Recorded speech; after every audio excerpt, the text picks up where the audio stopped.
you ever need a jump start or charge the battery, you could always charge it here if you wanted to, like a trickle charger, so you don't always have to pop the trunk. So under the hood, easy. Engine oil, dipstick, coolant reservoir. So this is where you would add coolant. Do not add here. This is a lower spot than here. This has a higher pressure relief than this one, so if it ever over pressurizes, this will be the relief. Yeah, this should never come off. You always add coolant here. You got 3 reservoirs, one for clutch, front brakes, rear brakes, and then your oil filter. Radio, I always plug my phone in to the aux cord, volume. There's little speakers on both sides. It's not super loud, but it works. And then this is it's like a fuel pump kill switch, anti-theft.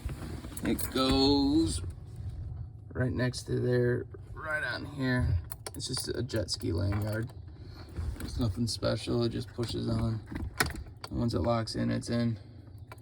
And then you can pull it off. The glove box, like I was saying, it's not really usable. If you do open it, I will take out my personal stuff out of here. Just get registration and whatnot in here. It's not really mounted, but if you kinda find the hook where it goes on up there, pull it forward, it'll go back into place. You kind of got to play with it. Like I was saying, there's a big bar that runs across here side to side, so the glove box is more for looks, not for use, but it stays in place. So below the dash, ECU, OBD port. This is a little fuse panel for the ECU itself. There's another big fuse in here to the fuse box back there. You could kind of see it, but you got to take this panel off to get to it. Those fuses are not something that should ever blow, but it's the main power for all the interior accessories. Battery in the back, it's Optima red top. It's decent. It's not that old. That's the little fuse box back there. That controls the fuel pumps 1 and 2, or 2's underneath. Yes, 1, 2. So, fuel cell. Sometimes it sticks, so I always keep a screwdriver. Both sides. 1, 2. You got both hands available. It's a little easier, but it comes right off. Gas, cap. I don't know if the cap's just getting worn out, but keep screwdriver in the back, like right there, for use. I think I might have some side panels. I'll see if I have some extra ones laying around. I'll throw those in. I kept this here just for looks.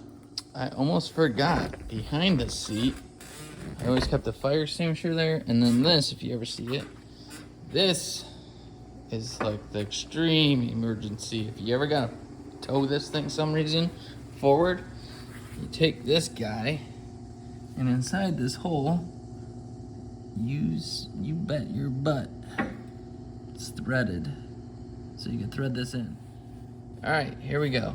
It's threaded in, right? So this could do a straight pull, but man, if you get a tow truck driver, I've seen some of these guys winch on these things hard. This will only hold and handle so much pulling before it starts to bend. Even if it's on a factory car, they're not made to be yanked on. So if you yank on this, the way and how close it is in this hole, I mean, you can spin this without hitting the fiberglass. These are fiberglass. It will destroy this front fascia. So just keep that in mind. The air dam, it is functional. It does scoop air up into the radiator. But yeah, I keep this behind the seat if you ever need it. And then the rear, same thing. I put a little tow hook in the rear too. So if I ever had to, like I said, in an emergency, it's right here. It's bolted to the floor / frame rail. Again, you could do some light pulling on it, but you can't strap the car down with these. They're not made for it. I'd always go around the wheels or the axles. The door seals in the doors. Close, they never close. So you always got to kind of shut them a little hard, but that's just what you get with the repop door seals. All right, so the downside about cars this age is hard to find parts. So the washer, I'll show you once I'm done with this. I took the cap off, and that's how you turn it on and off if you needed them. And then right here is high, low. Push in for low, out for high. And then you can put that back up, and it shuts off. It's just a little toggle switch in here, on, off. But I never drive this in the rain, and if I ever got caught out in the rain, I just sat there until it stopped. So as you can see, I just popped this end off to get to that. Now it's back together, but the little toggle switch doesn't work on here like it should. So I always pop that off if you ever wanted to use the wipers. They do work, the motor does work, that button does work. But again, these parts don't exist for this car. So if you got creative people with 3D printers, see, now it's on. Oh, now it's off. It's temperamental, but just a heads up. If it ever gets stuck on, you gotta pop that cap off and toggle that up. The headlights, straightforward. Pull this out. This lever goes down, lights turn on. Lever up, turns them off. I don't know, it's always been like that since I bought the car. Even the guy I bought it from said that's how they work. Off.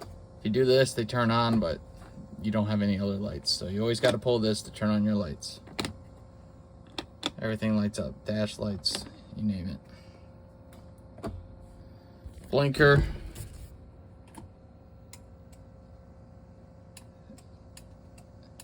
Down, then up. Sometimes you gotta pull this little lever out towards you a little bit. See, it works. And then if you go down, see, sometimes it's kind of finicky. So if you put a little pressure on here, it'll start blinking. Again, I took this switch apart multiple times because you can't find them. And I rebuilt it a few times. It's one of those things. If you could 3D print some stuff, they didn't have 3D printers when I started doing all this car.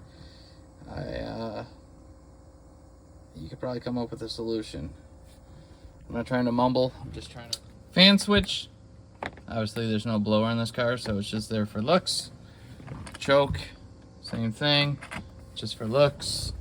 Let's see, the brake lights are on a strobe, so they strobe a few times when the brakes are hit. Hopefully to grab people's attention. Underneath the hood, relays. You got a horn relay, and then under here, you got 2 relays for your headlights. As far as anything else, that's it, man. These things are pretty as simple as they get. Here's the wiper motor. If it ever does get switched on, you can't switch them off, you could just unplug it here. That's what I did when I was on the road once and I heard the wipers going. Again, I never drive with the wipers on. Reason is it's such a close fit on the hood. Going down, I never wanted to risk scratching everything. The hood, both sides, and then to open, boom, boom, that's it. This side, same thing. You gotta have both open to open the hood. sometimes when you open it, it might get stuck, so you just gotta push right here. And it's just a tight fit. That way it doesn't vibrate going down the road. Besides that, I mean, this car is fucking, excuse me, this car is, it's fun, it's wild, just be safe. Don't floor it unless you get comfortable and the tires aren't cold. You gotta make sure they get some heat in them, otherwise it will break loose. Also, the wipers, I threw them in here. I said I had a set. They're original, never been on the car since I finished it. I did look in the basement for the side panels, couldn't find any side panels. Personally, if you were going to keep the car and put a little money into it, I'd probably build or head an upholstery shop, build some nice covers in here. But enjoy it. She's been good. All the key locks do work with the other key on the keychain, by the way. Oh, and there's no parking brakes, so you always got to leave it in gear. That's one thing, not a big deal. Obviously, if you're going downhill, you want to leave it in first. If you're going backwards on a hill, always reverse. That way, if it does roll a little, it doesn't spin the motor backwards.